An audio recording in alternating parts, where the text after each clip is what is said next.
এইখন বিচিত্ৰময় পৃথিৱী। হয় বন্ধুসকল, এইখন পৃথিৱীতে এনেকুৱা কিছুমান প্ৰাণী আছে, মানুহকে আদি কৰি এনেকুৱা কিছুমান জীৱ আছে, যিসমূহ প্ৰাণী বা যিসমূহ জীৱৰ কাৰুকাৰ্য দেখিলে বা শুনিলে আপোনাৰ আচৰিত লাগিব। নমস্কাৰ বন্ধুসকল, মই মানেশ, আপোনালোক সকলোকে স্বাগতম জনাইছোঁ।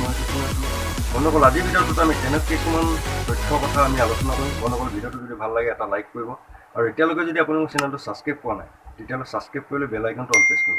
আহক ভিডিঅ'টো আৰম্ভ কৰোঁ। বন্ধুসকল, নিউ গায়নৰ মহিলাসকলে বিবাহপাশত আবদ্ধ হোৱাৰ আগলৈকে, বিয়া হোৱাৰ আগলৈকে সকলো মহিলা একেলগে সমবেত হৈ গছৰ ওপৰত ঘৰ সাজি বাস কৰে।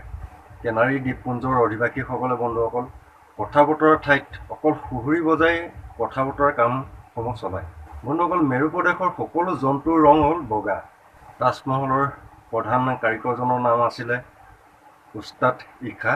বন্ধুসকল, এইখন পৃথিৱীত এনেকুৱা এখন দেশ আছে যিখন দেশত কৰ নাই, পুলিচ নাই, প্ৰশাসন নাই, বন্ধুসকল সৈন্য নাই। সেই দেশখনৰ নাম হ'ল এণ্ডোৰা।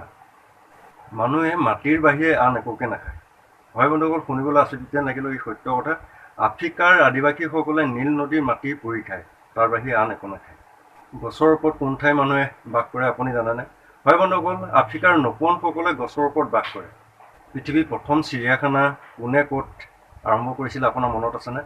বন্ধুসকল, 1150 চনত চীনৰ এজন ৰজাই ব্যক্তিগতভাৱে এখন চিৰিয়াখানা প্ৰতিষ্ঠা কৰিছিল, আৰু 1793 চনত পেৰিছত ৰাজহুৱাভাৱে চিৰিয়াখানা প্ৰতিষ্ঠা কৰা হয়। বন্ধুসকল, পানী হ'ল প্ৰাণীৰ প্ৰাণ। হয় বন্ধুসকল, আমি সকলোৱে জানো যে সকলো প্ৰাণীয়ে, সকলো জীৱই পানী খায়। বন্ধুসকল, আপুনি শুনিলে আচৰিত হ'ব, আফ্ৰিকাৰ কৃষ্ণমৃগই পানী নাখায়। সকলো প্ৰাণীয়ে মুখেৰে পানী খায়।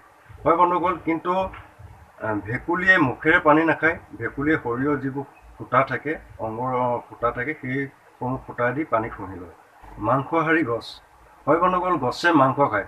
শুনিবলৈ বহুত আচৰিত যেন লাগে, কিন্তু বন্ধুসকল আফ্ৰিকা আৰু দক্ষিণ আফ্ৰিকাৰ কিছুমান অঞ্চলত এনে এবিধ গছ আছে যিবিধ গছে পশু পক্ষী ধৰি খায়। সাঁতুৰি সাঁতুৰি পিছলৈ যায়। হয় বন্ধুসকল, অক্টোপাছে সাঁতুৰি সাঁতুৰি পিছলৈহে যায়, আগলৈ নহয়, পিছলৈ যায়। নাৰী বৰ্জিত দেশ। হয় বন্ধুসকল, শুনিবলৈ এইটোতো সকলোতকৈ আচৰিত যেন লাগে।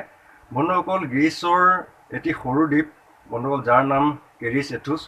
এই দ্বীপটোত বাস কৰা সকলোবোৰ পুৰুষেই সন্যাসী। দিনৰ পোহৰৰ লগে লগে কি ফুলৰ ৰং সলনি হয় আপুনি জানেনে? হয় বন্ধুসকল, থলপদ্মৰ ফুল যিপাহ ফুল, সেইপাহ ফুল দিনৰ পোহৰৰ লগে লগে ৰং সলনি হয়। একে সময়তে এখন হাতে লিখিব পৰা আৰু আনখন হাতে আঁকিব পৰা ব্যক্তিজনৰ নাম হ'ল লিওনাৰ্ডো দা ভিঞ্চি। ইটালীৰ বিখ্যাত গণিতজ্ঞ, লেখক, আৱিষ্কাৰক আৰু শিল্পী আছিলে। বন্ধুসকল, ভাৰতত প্ৰথম সৌৰশক্তি চালিত ৰেলগাড়ী যাত্ৰা আৰম্ভ কৰা হৈছিলে 2017 চনত, গাজিয়াবাদৰ পৰা দিল্লী হৈ গুৰগাঁৱলৈকে। বন্ধুসকল, আজি ভিডিঅ'টো ইমান আছিলে। ভিডিঅ'টো যদি ভাল লাগিলে এটা লাইক কৰিব, আৰু এতিয়ালৈকে যদি আপুনি মোৰ চেনেলটো ছাবস্ক্ৰাইব কৰা নাই তেতিয়াহ'লে ছাবস্ক্ৰাইব কৰিলে বেল আইকনটো অল প্ৰেছ কৰিব। আজি বন্ধুসকল, জয় অসম।